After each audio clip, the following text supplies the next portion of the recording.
Hello বন্ধুরা, তোমরা সবাই কেমন আছো?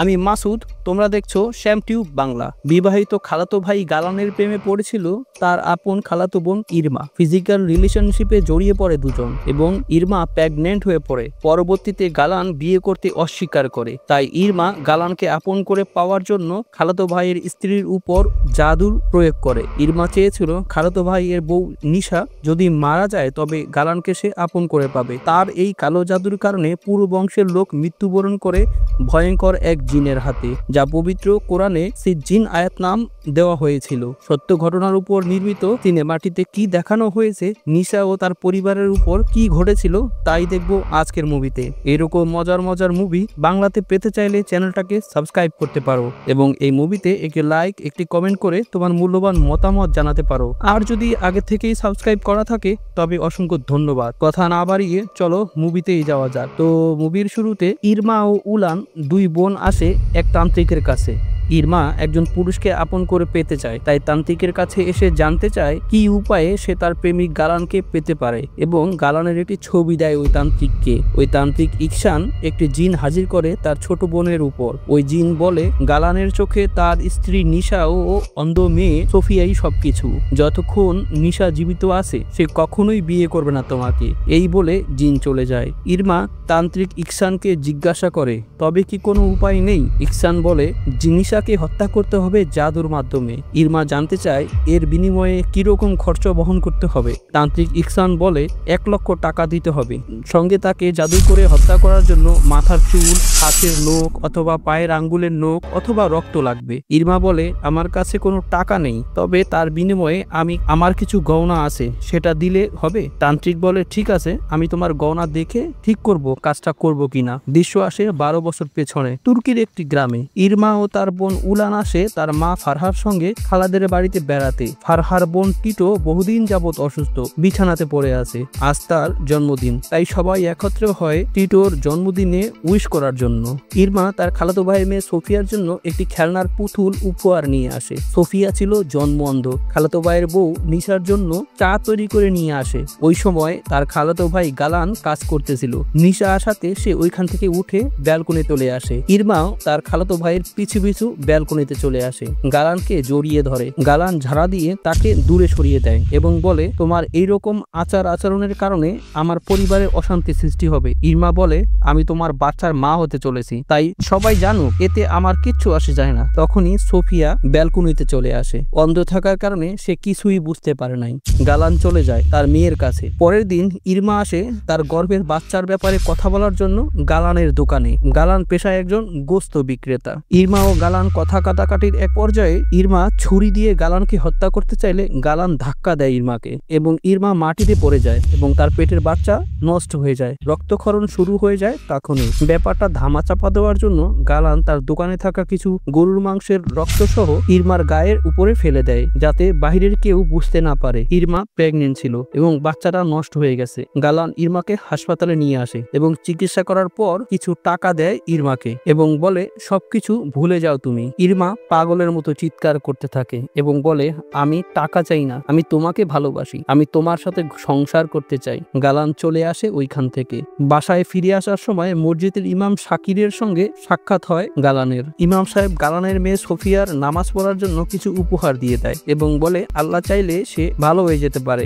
বাসায় ফিরে গালান রাতে ঘুমের মধ্যে একটি স্বপ্ন দেখতে পায়। তার মেয়ে সোফিয়া তার কাছে অভিযোগ করে এসে বলে বাবা, আমার দুটা চোখ তুমি উপড়ে দিলে কেন? স্বপ্ন ভেঙে যায় গালানের আর স্মৃতির পাতাতে চলে যায়। যখন সোফিয়া তার মাতৃক গর্ভে, ওই সময় নিশার প্রতি সে যত্নবান ছিল না। ওই সময় পরকীয়ায় ব্যস্ত ছিল গালান। তার ভুলের কারণে সোফিয়া জন্ম অন্ধ হয়েছিল। কিছুক্ষণ পর মেয়ের ঘরে আসে, দেহ মমতা দিয়ে চলে যায় আর ভুলের জন্য অনুতপ্ত হয়। দৃশ্য চলে আসে মসজিদে। জুম্মার খুতবা চলছিল। খুতবায় সূরা মুতাফিনের ডেভিল পাওয়ার সম্পর্কে আলোচনা করছিল ইমাম সাহেব। আল্লাহ বলেছেন বুক অফ ডেমন রেকর্ডেড। ইমাম ইবনে কাসিরের বয়ান করেছেন ইন্না কিতাবাল ফিজ্জারা লাফির জিন। দুষ্ট জিন জাতির মাধ্যমে মানুষের ক্ষতি করে এবং নিজেরা নিজেদের বংশ ধ্বংস করে সিজ্জিনের মাধ্যমে। এই সম্পর্কে আলোচনা করছিল ইমাম সাহেব। গালান মসজিদ থেকে বাইর হলে ইরমা তাকে ফোন করে। গালান কথা বলবে না বলে ফোনটা কেটে দেয়।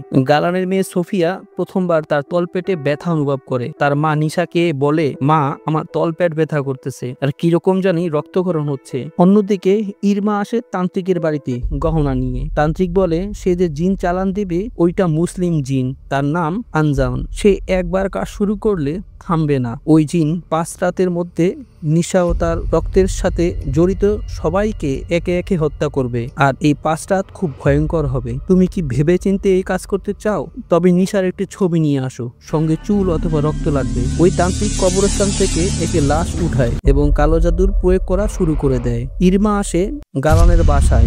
গালানের বাড়ির বাথরুম থেকে তার প্রয়োজনীয় জিনিসপত্র সংগ্রহ করে ইরমা। চলে যাবার সময় সোফিয়া ইরমাকে বলে, ফুফু তোমাকে আমি অনেক ভালোবাসি। মেয়েটা অন্ধ থাকাতেই কিছুই বুঝতে পারছিল না। ইরমা নীরব কান্না শুরু করে দেয়। রাস্তায় গালানের সাথে দেখা হয় ইরমার। গালান বলে, তোমাকে বলেছিলাম আমার পরিবারের কাছ থেকে দূরে থাকে, কেন আসছো তবে? ইরমা আসে তান্ত্রিকের বাড়িতে। তান্ত্রিককে সে মাথার চুল ও স্যানিটারি ন্যাপকিন দেয় যেটা ব্যবহৃত ছিল। তান্ত্রিক তার কাজকর্ম শুরু করে দেয়। কালো জাদু করার জন্য সমস্ত প্রয়োজনীয় কাজ শেষে ইলমাকে বলে, আমার সঙ্গে মন্ত্র পাঠ করো, তবে জিন চালান হয়ে যাবে। কিছুক্ষণ পর জিন চালান হয়ে যায়। তান্ত্রিকের স্ত্রী আনহা জাদু মিশ্রিত সমস্ত উপাদান কুকুরকে খাওয়ানোর জন্য দিলেই জাদুর প্রয়োগ শুরু হয়ে যায়। ওই সময় নিশা ফজরের নামাজ পড়ছিল। তার চারপাশে জাদুতে ব্যবহৃত সবকিছু পড়তে থাকে একে একে এবং তার শরীরের উপরও পড়ে। এটা তার চোখের ঘুম ছিল, তাই চিৎকার করে গালান চলে আসে এবং বলে, কোথায়? কিছুই তো নাই। সে চলে যায় ওইখান থেকে। রাত হতেই ঘটতে থাকে একের পর এক বিচিত্র ঘটনা নিশার সাথে। নিজের অজান্তেই কখনো পুতুলের চুল তো কখনো নিজের মাথার চুল কেটে খেতে শুরু করে এবং মরার উপক্রম হয়ে ওঠে। ইলমা তার বাড়ির আশেপাশে ঘুরছিল দেখার জন্য কি হয় নিশার। গালান বাড়িতে ফিরে আসে, সবার সঙ্গে খুব দুর্ব্যবহার করতে শুরু করে। ইরমা বাড়িতে ফিরে আসে। তার মা তাকে জিজ্ঞাসা করে, কোথায় গিয়েছিলে? ইরমা বলে, এই তো এখানেই। তার ছোট বোন উলান বলে, তুমি খুব নিষ্ঠুর আপু, নিজের স্বার্থের কারণে তুমি অন্যের প্রাণ নিতেও তোমার বুক কাঁপছে না। ইরমা বলে, যে কোনো কিছুর বিনিময়ে আমি গালানকেই চাই। ইরমা তার রুমে শুয়ে পড়ে। তখনই ওই জিন তার বোনের রূপ ধরে তার বিছানাতে শুয়ে পড়ে। ইরমা খুব ভয় পায়। নিশা ফজরের নামাজ পড়ার সময় তার মুখ থেকে রক্ত বাহির হতে থাকে। ভালো করে লক্ষ্য করে দেখে রক্তের সঙ্গে তার পেট থেকে রক্তচোষা যোগ বাহির হচ্ছে। সে ওইগুলোকে একটি কাচের পাত্রে সংরক্ষণ করে। কিছুক্ষণ পর তার শাশুড়ি গালানের মায়ের কাছে সেবা যত্ন করার জন্য আসে নিশা। নিজের অজান্তেই মুখের মাঝে রুমাল চাপা দিয়ে মেরে ফেলতে চায় নিশা। হঠাৎ তার হুঁশ ফিরে আসে এবং বলে, মা আমাকে ক্ষমা করে দাও, আমি বুঝতে পারছিস না আমার সঙ্গে কি হচ্ছে, আমি নিজের প্রতি কন্ট্রোল হারিয়ে ফেলছি। সে চলে যায় রান্নাঘরে। চুলোতে পায়েস বসিয়ে দিয়েছিল। নিশা ওয়াশরুমে চলে আসে। তার শাশুড়ি মা কিচেন রুমে চলে আসে এবং গরম পাতিল ভর্তি পায়েস তার নিজের মাথার উপর ঢালতে থাকে এবং মারা যায়। এই দৃশ্য দেখে নিশা চিৎকার করে। প্রতিবেশী এসে দেখে গরম পাতিল গালানের মায়ের হাতে ধরা। সে মারা যায়। প্রথম রাত্রি শেষ। সকালে জানাজার নামাজ পড়ার সময় নিশার উপরে জিন ভর করে এবং লাশ ধরে ছুঁড়ে ফেলে দেয় আর বলে সে এই লাশকে জানাজা পড়তে দেবে না। ইমাম সাহেব ঝাড়ফুঁক দিয়ে নিশাকে সুস্থ করে তোলে এবং ইমাম সাহেব বলে গালানকে, তোমার বইয়ের উপর কেউ জিন চালান করেছে। সে পানি পড়া দিয়ে দেয় এবং চলে যায়। দ্বিতীয় রাতে ঘুমোলে গালান স্বপ্নে দেখে সে মারা গেছে। তার চারপাশে কিছু মৃত মহিলারা মন্ত্র জপনা করছে। সে ভয় পেয়ে চিৎকার করে ঘুম থেকে ওঠে, মেয়েকে জড়িয়ে ধরে এবং নিশাকে এসে বলে, সরি, আমি তোমাকে আগে বিশ্বাস করি নাই। সে পুনরায় ইমাম সাহেবের কাছে আসে, পানি পড়া নিয়ে যায়। দিনের বেলাতে নিশা বাথরুমে গেলে সে তার মৃত শাশুড়িকে দেখতে পায় এবং ভয়ে চিৎকার করা শুরু করে। তখনই গালান এসে নিশাকে পানি পড়া দিয়ে সুস্থ করে তোলে এবং ঘরে থাকা টেপ রেকর্ডারের মধ্যে আয়তুল কুরসি ছেড়ে সে চলে যায়। নিশা ঘুমিয়ে পড়ে। তৃতীয় রাত। জিন চলে আসে গালানের খালা ফারহার কাছে। তার শরীরে প্রবেশ করে এবং সবকিছু ভাঙচুর করে ফেলে ঘরের এবং ভাঙা কাচের জিনিসপত্র গিলে গিলে খেতে থাকে ফারহা। সে মারা যায়। ইরমা ও উলান ঘরে আসে। এসে দেখতে পায় তার মায়ের এই অবস্থা এবং চিৎকার করে কান্না করতে শুরু করে। উলান বলে, তুই কার রক্ত দিয়েছিলি ওই তান্ত্রিককে, যে আমাদের বংশের সবাইকে আক্রমণ করছে? প্রথমে খালা আর এখন আমাদের মা। ইরমা বলে, বলে আমি ওদের বাথরুম থেকে ন্যাপকিন নিয়েছিলাম। তখন উলান বলে নিশা ন্যাপকিন ব্যবহার করে না। চুল কোথা থেকে নিয়েছো? ইরমা বলে বাথরুম থেকে নিয়েছি। উলান বলে নিশার চিরুনি ড্রেসিং টেবিলে থাকে, নিশ্চয়ই খালার চুল ও সোফিয়ার ব্যবহৃত ন্যাপকিন প্যাড ওই তান্ত্রিককে দিয়েছো, যার কারণে ওই জিন আমাদের উপর আক্রমণ করতেছে। কারণ সোফিয়া আমাদের বংশ আর মা খালার বংশ, তারা সবাই একই রক্ত। এর কারণে ওই জিন আমাদের উপর আক্রমণ করছে।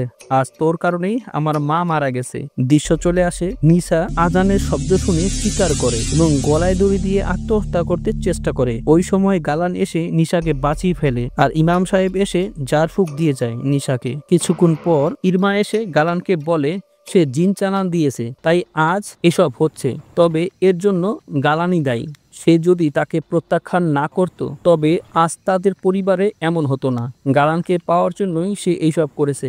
গালান রাগ করে নিশা গালানের গালে একটি চড় মারে এবং বলে তোর লালসার শিকার আমি। প্রতিশোধের নেশাতে আমি পুরো পরিবারটাকেই বিপদে ফেলে দিয়েছি। ইরমা বাসায় চলে আসে, তান্ত্রিককে সবকিছু বন্ধ করার জন্য বলবে সেই সিদ্ধান্ত নেয়। উলানের সমস্ত গহনা দিয়ে দেবে তান্ত্রিককে। তাই উলানের কাছে এসে জিজ্ঞাসা করে। ততক্ষণে উলানের উপর জিন ভর করে সে ইরমার উপর আক্রমণ শুরু করে। একসময় গাছের উপর থেকে আত্মহত্যা করে উলান। ইরমা পাগল প্রায় হয়ে যায়, চিৎকার করে কান্না করতে শুরু করে। রক্তমাখা শরীরে যাত্রা শুরু করে তান্ত্রিক ইকসানের বাড়ির দিকে। অন্যদিকে গালান ইমাম সাহেবকে ডেকে কোরআন শরীফ পড়ার আয়োজন করায় ঘরের মধ্যে, যাতে নিশার কোনো ক্ষতি না হয়। নিশাকে নিয়ে সবার মাঝখানে বসিয়ে দেয় এবং চারপাশে চারজন কোরআন তেলাওয়াত করতে শুরু করে। আর ইলমা পৌঁছে যায় তান্ত্রিকের বাড়িতে। তান্ত্রিকের বউ ঘরে প্রবেশ করতে বাধা দিলে তাকে ধাক্কা মেরে আহত করে জোরপূর্বক ঘরে প্রবেশ করে ইলমা এবং তান্ত্রিকের আস্তানার মধ্যে প্রবেশ করে চিৎকার চেঁচামেচি করতে শুরু করে। এবং অন্যদিকে নিশার উপর পুনরায় ওই জিন ভর করে। কোনো সূরা কেরাতেই থামছে না ওই জিন। হঠাৎ জিন নিজের শক্তির প্রকাশ করা শুরু করে। নিশার শরীরে আয়াতুল কুরসির আয়াত লিখিত একটি কালো কাপড় বেঁধে দেয় জিনকে কাবু করার জন্য।